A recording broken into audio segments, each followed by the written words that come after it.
Number two is communication methods. I do give out my cell phone to my clients. I tell them it's in an event of emergency. Most often, call 911. This is just in case. But for the most part, I would say if it's really important and substantive, email me and then email my team. Because if I'm not available, someone can help you in the meantime. The paralegal cannot give anybody legal advice, but sometimes it's a very simple question of, hey, what documents do you need? Or we're in the middle of providing financial disclosure. What's the status of this? Communicate, we work as a team. And so that can drive down the cost. So the way you communicate, try to, I've told this to my clients, write down all your questions and do like a bullet point, and let us review it. Let me have the time to digest it, think about strategy, and then call you. And that'll be more productive. And now you're getting more out of the conversation and out of the meeting.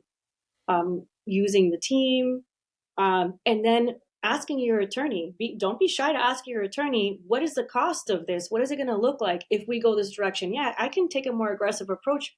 Is it worth it? Because sometimes it's not. If you're going to be spending more money litigating the issue, it may not be worth it. That's a cost benefit analysis that you can talk to your attorney about. Or sometimes I tell the client, it's up to you. I can tell you what this path looks like, but you tell me what you want to do. I think it's always great to have that conversation. Otherwise, if the attorney just takes that step, what if the client didn't want to pay for that in the first place? What if they're like, that's way out of my budget? I don't agree with that. Yeah, it's interesting once we have some distance, some hindsight from it. When you're choosing an attorney, that's the other thing people probably run into is like, they don't really know how to choose a good attorney. A lot of times, maybe 3 months in, they're in the hole for $10,000. They're thinking, what have I done? Any advice or red flags that you see when somebody's deciding to choose an attorney?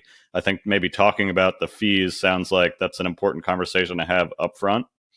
I do think so. I think if your attorney, the attorney that you were talking to starts gawking at that type of conversation, that's not the right attorney for you. I think it should be a genuine and honest conversation about what they expect. It's a two-way street. I think it's also important for the client to remember their outcome.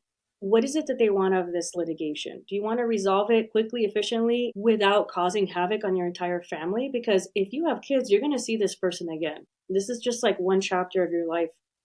So I think it's really important to select an attorney that follows, you're in line, you're in the same line, is honest with you, and they're not just saying yes, yes to everything you want. Because if you are going to lose in court because it's a very weak argument or it's unreasonable, you can be subject to maybe attorney's fees from the other side to have to pay that because you're being so vexatious and unreasonable.